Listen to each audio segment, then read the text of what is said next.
కొత్త రాజ్యాంగం ఏర్పడ్డ తర్వాతనే బీసీలు రాజకీయ బానిసలుగా మారారు. కొత్త రాజ్యాంగం 1950 జనవరి 26వ తేదీన ఏర్పడినటువంటి రాజ్యాంగం ఏదైతే ఉందో అది బహుజనుల రాజ్యాంగం కాదు.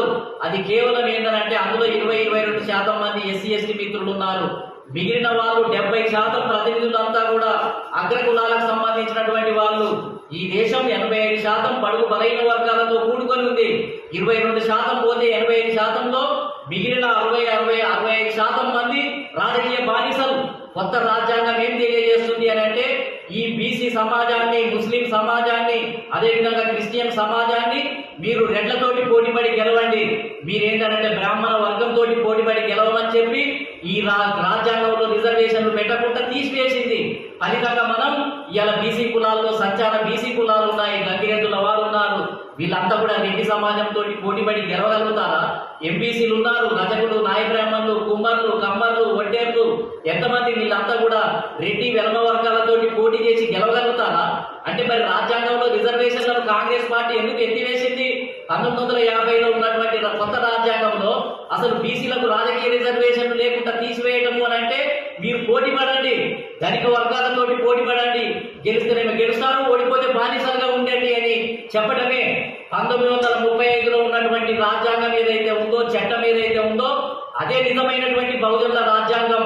తర్వాత కొత్త రాజ్యాంగం అంతా ఏంటంటే ఈ దేశంలో రాజకీయ అసమానతలను పెంచి పోషించింది, రాజకీయ బానిసలను పెంచి పోషించింది. 85% ప్రజానీకం ఇతరుల మీద ఆధారపడే విధంగా మార్చేసింది. బ్రిటిష్ కాలంలో ఓబీసీలకు రిజర్వేషన్లు ఉన్నాయి, నాన్ బ్రాహ్మణులకు రిజర్వేషన్లు ఉన్నాయి, రాజకీయ రిజర్వేషన్లు నేను అనేది. మహిళలకు 1935 చట్టంలో రాజకీయ రిజర్వేషన్లు ఉన్నాయి, క్రిస్టియన్లకు 1919 చట్టంలో రిజర్వేషన్లు ఉన్నాయి, ముస్లింలకు 1909లో మింటో మార్లే రిఫార్మ్స్లలో రాజకీయ రిజర్వేషన్లు కల్పించబడ్డాయి. ఇవన్నీ కూడా ఎప్పుడు తీసేసింది కాంగ్రెస్ పార్టీ?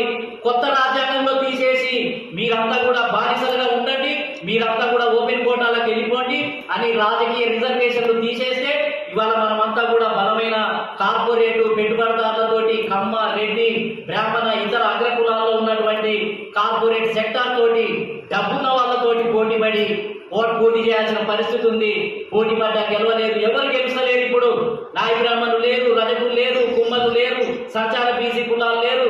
ఒకరు ఇద్దరు యాదవ, గౌడ, ముదిరాజు, మున్నూరు కాపు, ఒకరు అలా కోలా ఉంటే వాళ్ళు ఏ మూలకు కూడా సరిపోయినటువంటి పరిస్థితి ఉంది. ఒక రకంగా కాంగ్రెస్ పార్టీ కొత్త రాజ్యాంగంలో రాజకీయ బానిసత్వాన్ని ప్రవేశపెట్టి మోసం చేసింది. కొత్త రాజ్యాంగాన్ని పరిపూర్ణవంతం చేయాలి. బాబాసాహెబ్ అంబేద్కర్ కూడా రాజ్యాంగంలో ఏం సంతృప్తిగా లేడు. మీకు తెలుసో తెలియదో 2 సార్లు ఆయన రాజీనామా లెటర్ ఇచ్చి వెళ్ళిపోయాడు, అలిగి వెళ్ళిపోయాడు. 2 సార్లు ఫైళ్ళని ఎత్తేసి వెళ్ళిపోయాడు. బాబాసాహెబ్ అంబేద్కర్ అందులో సపరేట్ ఎలక్టరేట్ కావాలని అడిగాడు. దాన్ని ఇవ్వడానికి వాళ్ళు సిద్ధంగా లేకపోతే అలిగి దాన్ని ఏంటిది అంటే వదిలేసి వెళ్ళిపోయాడు. అందరు గొప్పలు చెప్తున్నారు ఇలా రాజ్యాంగం అని. రాజ్యాంగంలో అంబేద్కర్ ఏమీ హ్యాపీగా లేడు, తను అనుకున్నది ఏమీ చేయలేనటువంటి పరిస్థితి. కాంగ్రెస్ పార్టీ మొత్తం ఏంటంటే సబ్ కమిటీలు వేసి సబ్ కమిటీల ద్వారా మొత్తం ఎక్కడికక్కడ ఒత్తిడి తీసుకొని వచ్చి మెదలేనటువంటి పరిస్థితిని క్రియేట్ చేయడం వల్ల బాబాసాహెబ్ అంబేద్కర్ అనుకున్నటువంటి సపరేట్ ఎలక్టరేట్ కూడా కాలేదు, జాతీయ భూములను పంపిణీ చేయాలనేది సాధించలేదు, స్టేట్ సోషలిజం అనే దాన్ని సాధించలేదు. కాబట్టి ఎన్నో ఆయన చేయదలుచుకున్నాయని కూడా చేయలేనటువంటి పరిస్థితి ఉంది. కాబట్టి వాళ్ళు ఉన్నటువంటి రాజ్యాంగం పాక్షికమే. 1935 చట్టంలో ఉన్న ఏదైతే అన్ని వర్గాలకు ప్రాతినిధ్యం ఉన్నటువంటి చట్టం ఉందో దాన్ని మళ్ళీ మొత్తం అందులో ఉన్నాయన్నీ మళ్ళీ ఇప్పుడు కొత్త రాజ్యాంగంలో చేర్చాల్సినటువంటి అవసరం ఉంది. రాజ్యాంగ సవరణ ద్వారా కల్పించాల్సినటువంటి అవసరం ఉంది. ఈ రాజ్యాంగం మొత్తం ఏంటి అని అంటే ఒక ఎస్సీ ఎస్టీలకు తప్ప మిగిలిన వాళ్ళకు అంతా మొత్తం ఏంటంటే దారాదాత్తం చేసే రాజ్యాంగం. కాబట్టి ఈ రాజ్యాంగం ఏంటి అని అంటే బీసీలను రాజకీయ బానిసలుగా చేసినటువంటి రాజ్యాంగం. కాబట్టి ఇప్పటికైనా రాజ్యాంగ సవరణల ద్వారా 1935లో ఉన్నటువంటి కల్పించబడినటువంటి మహిళలకు, అదేవిధంగా ముస్లింలకు, క్రిస్టియన్లకు, ఓబీసీలకు జనాభా ప్రకారం రాజకీయ రిజర్వేషన్లు కల్పిస్తేనే, ప్రాతినిధ్యం కల్పిస్తేనే ఈ దేశం నిజంగా ప్రజాస్వామిక దేశం అవుతుంది. అప్పుడే ఏంటి అని అంటే అందరూ సమానంగా తమ యొక్క వాటాను పొందడానికి అవకాశం ఉంది. దానికోసం మేము పోరాటం చేస్తాం, ఓట్లు వేయించుకొని మేము ముందుకు వెళ్తాము అని చెప్పి ఈ సందర్భంగా తెలియజేస్తూ